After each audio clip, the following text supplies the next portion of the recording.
Three, two, and one. Hello, everyone, and welcome back. Welcome back. We have another great presentation today, and I'm so glad that you're able to join us once again. Again, you please, if you are enjoying yourself today during today's presentations, make sure you go over to Twitter or either Instagram or Facebook. Use the hashtag Boss Librarian PD and tell us what you think about everything.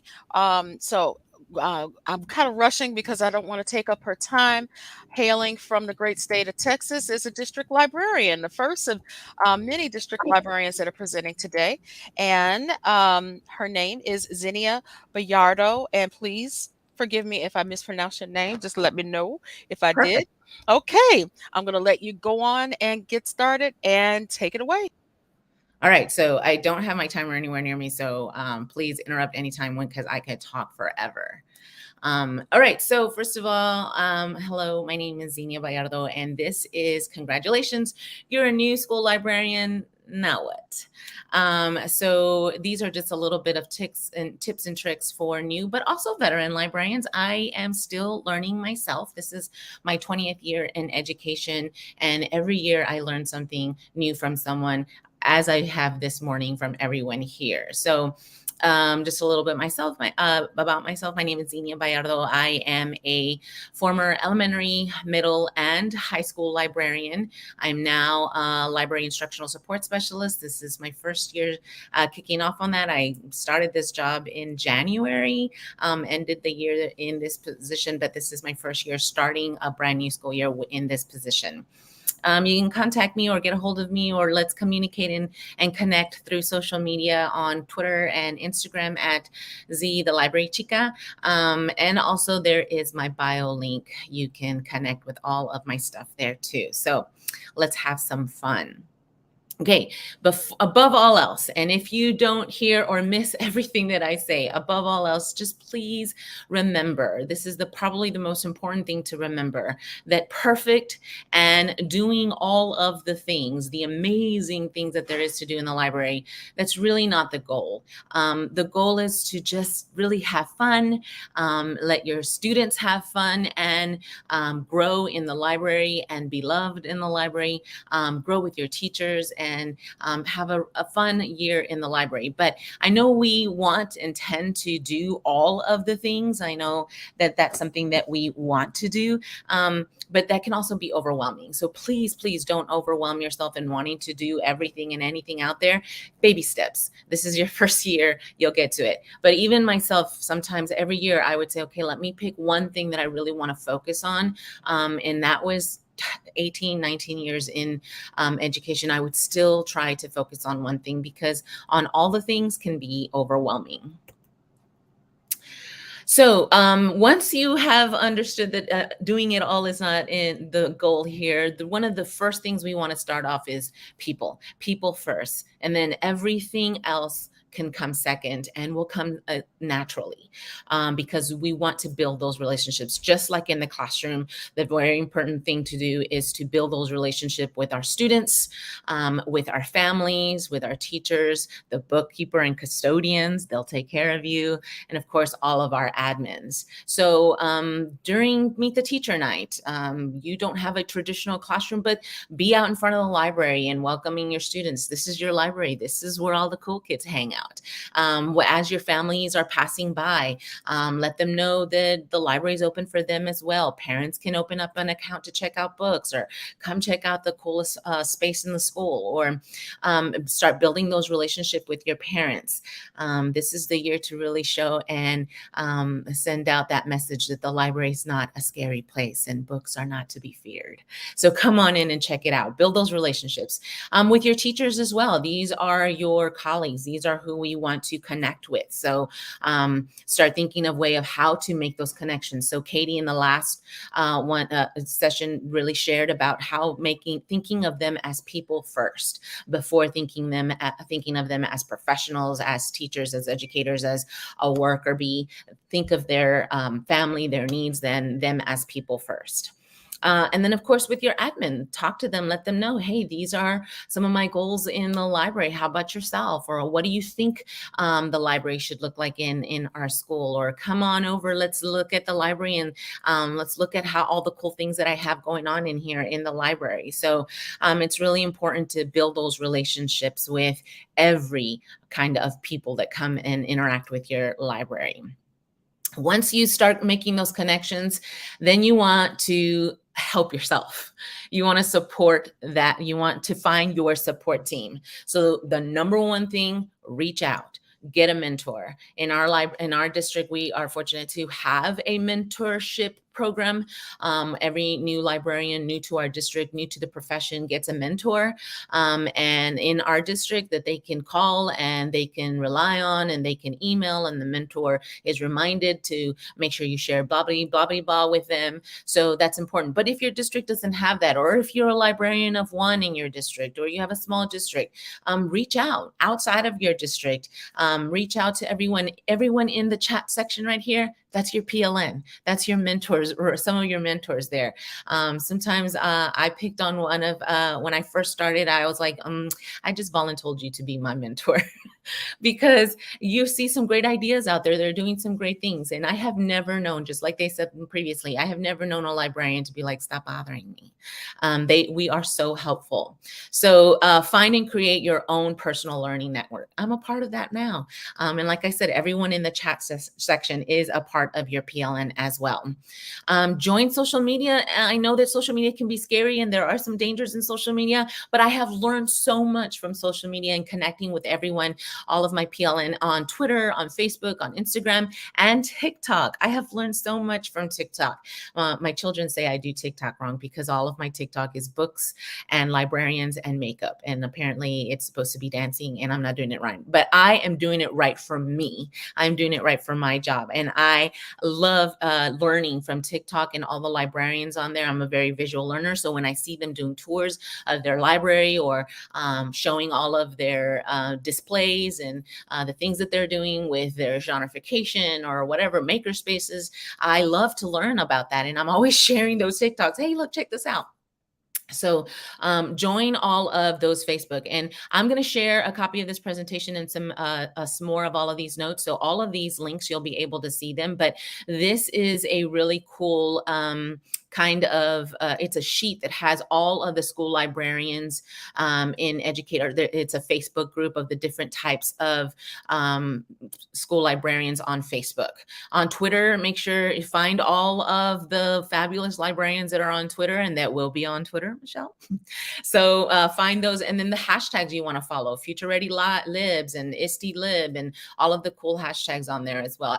Instagram, I am a visual kind of learner and a visual kind of social media. So I like to look at Instagram. I'm spending more of my time on Instagram lately because Facebook can be a little bit of a dumpster fire, but I do love Instagram a lot more. So I follow all of the librarians also have Instagram accounts as well, but these hashtags as well. And of course, TikTok, all of my favorite librarians on there, the Next Gen Librarian, a very popular librarian on TikTok. All of my bibliotequera, tiktokeras are on there. So make sure you follow on TikTok. And then if you are a busy mom, busy person on the go, and you really are more like to listen and learn, then follow some really cool podcasts. One of my favorites is School Librarian United. I think that's probably one of the most popular out there. I always learn some great stuff from there and from the conversations that they're having on that podcast. She has a website that also shares resources on the topics of that podcast for that episode. Leading from the Library, that's a really good one that's new that you can also listen to. And of course, the Librarian Influencers. A lot of people have done some interviews for that podcast as well. And make sure you join your professional associations. Those are real important, where you're going to learn from your big PLN in your state and then also nationwide. So this is your support team that you're going to be able to learn from, but also go to and ask some really great questions. Now, another important thing, once you have your support system ready, once you're ready to start looking at some district policies. Is there a library procedure manual for your district? In our district, we have a manual both digitally, and you can go refer to it to see all of the different things that questions about our library and how it's run in the district. There are some procedures for like withdrawing materials and picking up the materials from our drivers and where do they go. There's some approved vendors on there that you want to know about, because who should I order from? And then there are some library regs. We call them library regs or library regulations. These are important too, because these regulations are district wide, that are shared with your admin and people that need to know about your library world, that you probably already know these regulations, but it's for everyone else to know. So you should know them too. And then, of course, look at all of the library standards that'll help you with your planning for the year: national standards, future ready, and then, of course, your state library standards. And then, ever important this year more than ever, always has been important, but this year and last year more than ever, it is really important to look at your collection development policies. In our district, they're called Lib 10, which is basically it's library regulation number 10. That's basically what it is. But in my mind and with our district libraries, we are saying Lib 10 is your friend. So know it and know it well, where to find it, what it says, and how to share it with your administration. So it's really important that you know your library collection development policies, because you're going to start ordering your books and start developing your collection. So know what the rules and policies are for that. And then, of course, you need to know your reconsideration policies, any forms, any documents.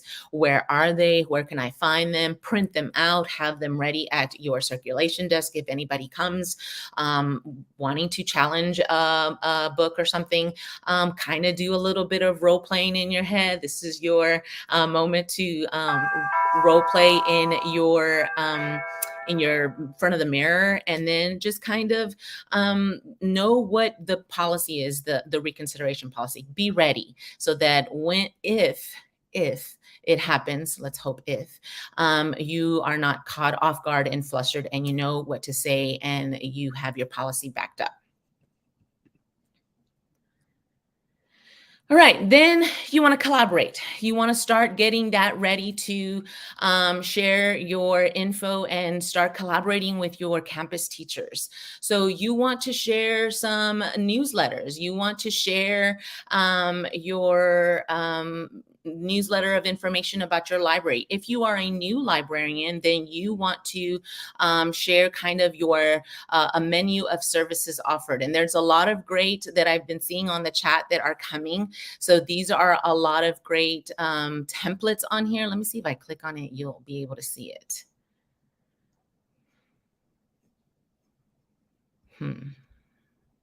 Oh, there it goes. It takes a little. So this is one I did during pandemic when we were all virtual. So it's just a virtual one I did on Genially. But there are some great ones here. I saw someone mentioning this one. This is a template shared with us by Mrs. Samsbury. This is a great, simple template to share that you can edit yourself and share with your librarian, with your staff, your campus, to let them know that these are the services that you have available and ready to offer everyone, your staff in the library. Someone shared this as well, the top 10 reasons to come to the library by Ms. Bonjour. So this is a really good one to kind of, if you're a brand new librarian to your campus or brand new librarian, this is a really good opening email to share out. So, hi, I'm your new librarian, and these are the top reasons why you should come to your library this year. And it goes off with some really great reasons on why you want to come to the library. You're laying it out there. Like Katie shared, if you're coming up and saying, how can I help you?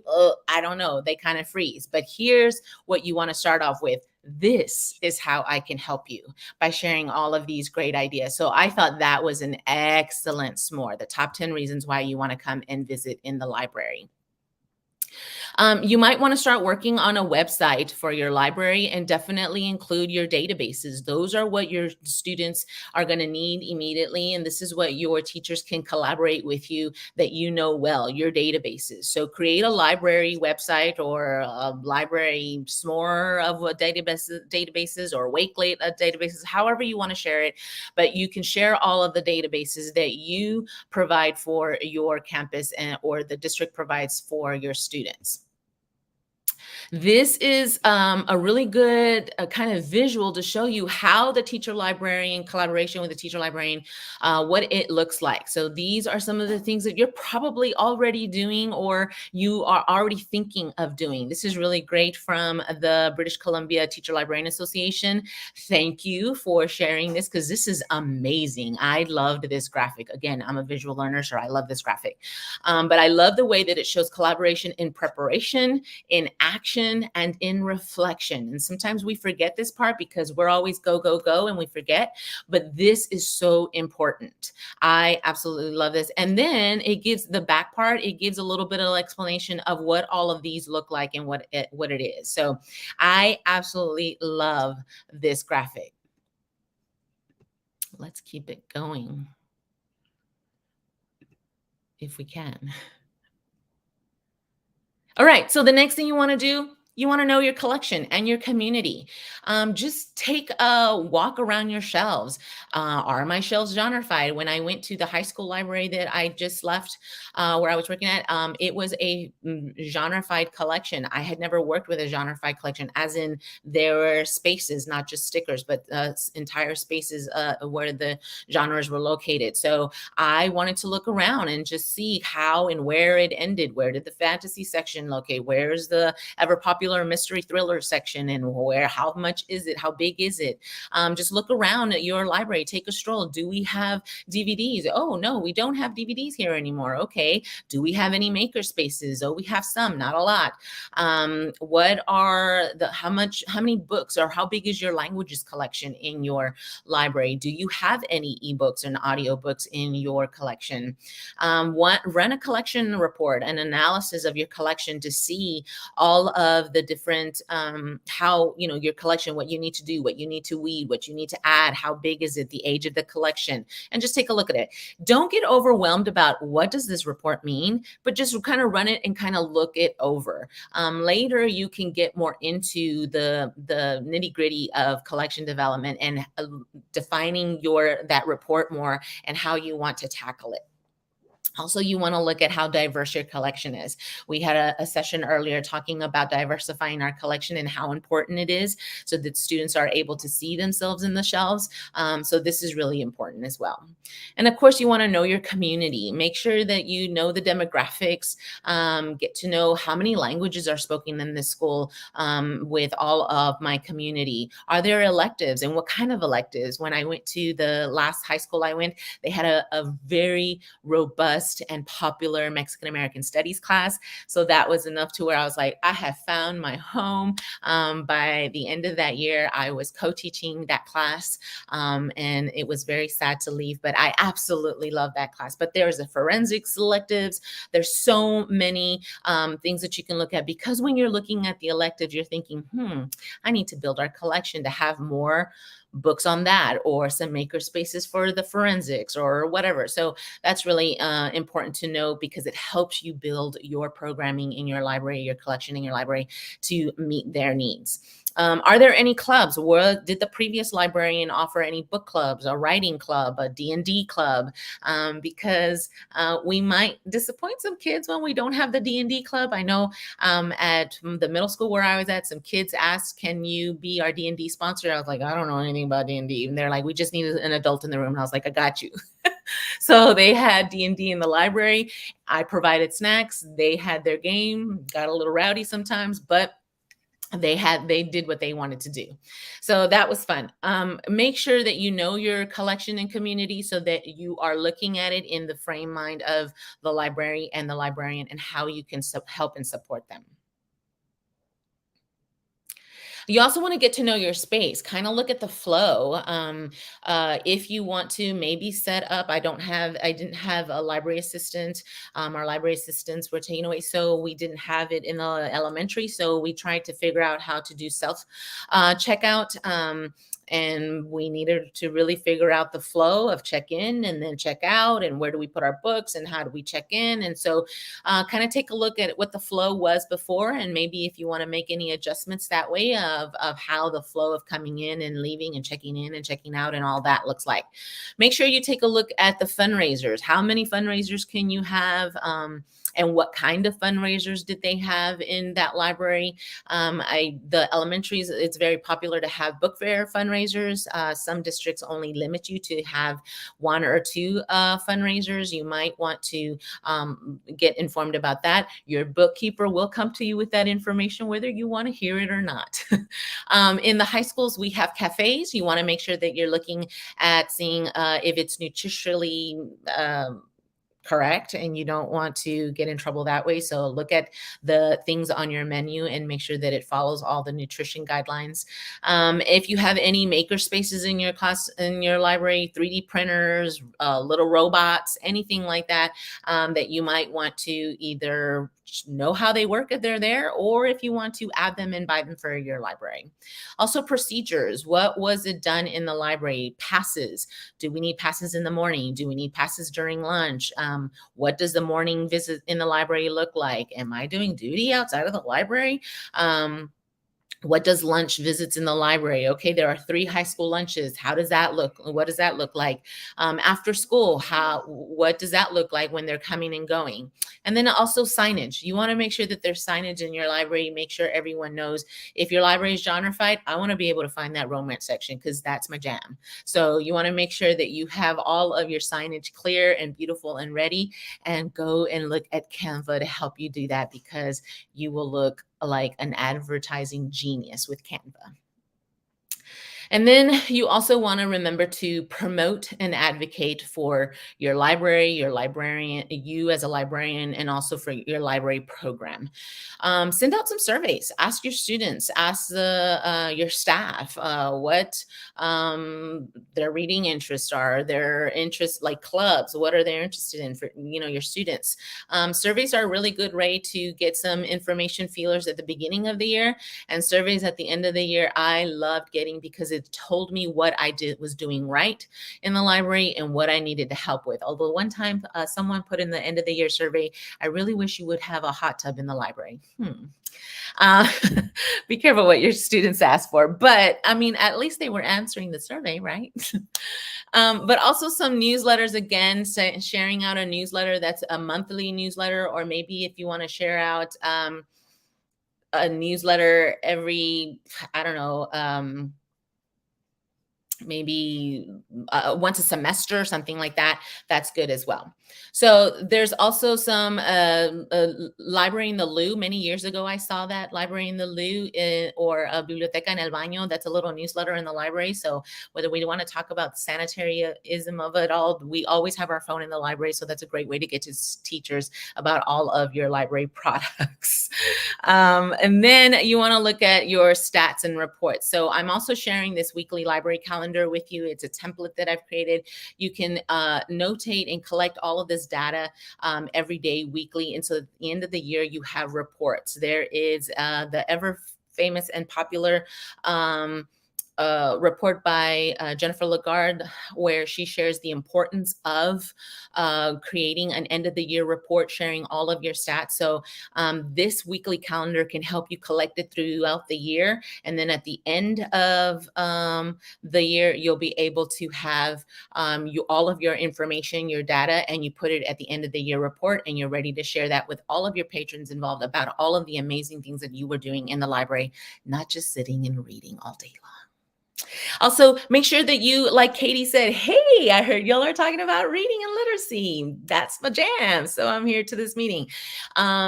Make sure to ask to be invited or kind of drop by to department PLCs, the leadership team on campus, your district leadership for libraries, or maybe ask the ELA district team if you could go and be a part of that as the librarian kind of mind in that hive. So this is really good so that you can always promote and advocate the library and librarianism and your services as well.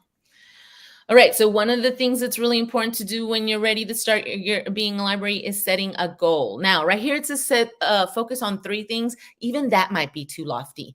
Focus on one. Just one thing that you really want to do well this year. Or if you want, focus on 3, right? So if you want to establish a really robust makerspace section, or maybe you want to sponsor a really awesome book club, or a book club of fiction, or a book club of manga, or whatever. But or maybe you want to collaborate with that one department, the English department, or maybe you want to collaborate with the history department, or the 3rd grade seems to have some really struggles in reading. So I want to work with 3rd grade really, really well and go to all of their PLCs.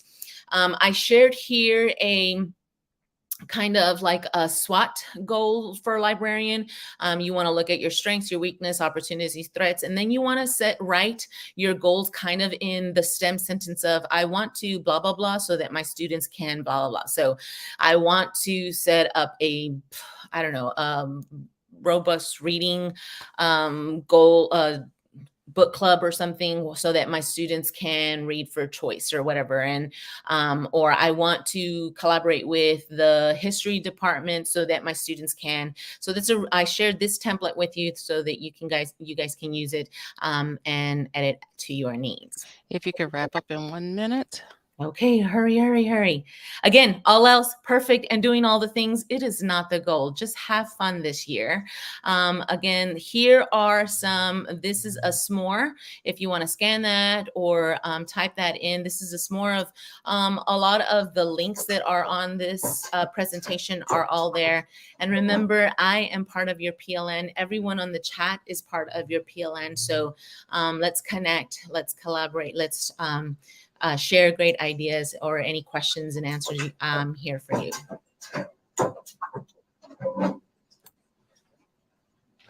Do we have any questions? Ooh, that was fast and furious. Yeah, we have about a minute left. Because I wanted to give you as much time to talk. Question: you are a fountain of great information. That's a comment, I should say. I'll put that up so you can see that. I pay her to say that. There we go. Any questions for Zinnia? Well, then, you know what? Everybody give Zinnia some love and put it in the chat so I could put it on the screen so she can see it. Because she's in presentation mode, so she cannot exactly see the screen. Yeah, I can. I have another screen, so I'm over Oh, here. you do? Thank you so much for putting this together. This is really awesome weekend of learning all about library and making sure that we have our setup for a successful year. Thank you, everyone, for spending some time with me and letting me share all of my ramble thoughts and ideas. This is so great. Thank you. No, thank you. Thank you. I'm sorry we couldn't get to all the questions on this one, but you know what? Just like she said, we are now a PLN. Okay. We are now a PLN. Thank you so much. And everybody, I hope that you're able to join us for the next session. So we're going to move on to the next session. Again, many thanks from the great state of Texas. Thank you very much, Senia. Take care. Bye now.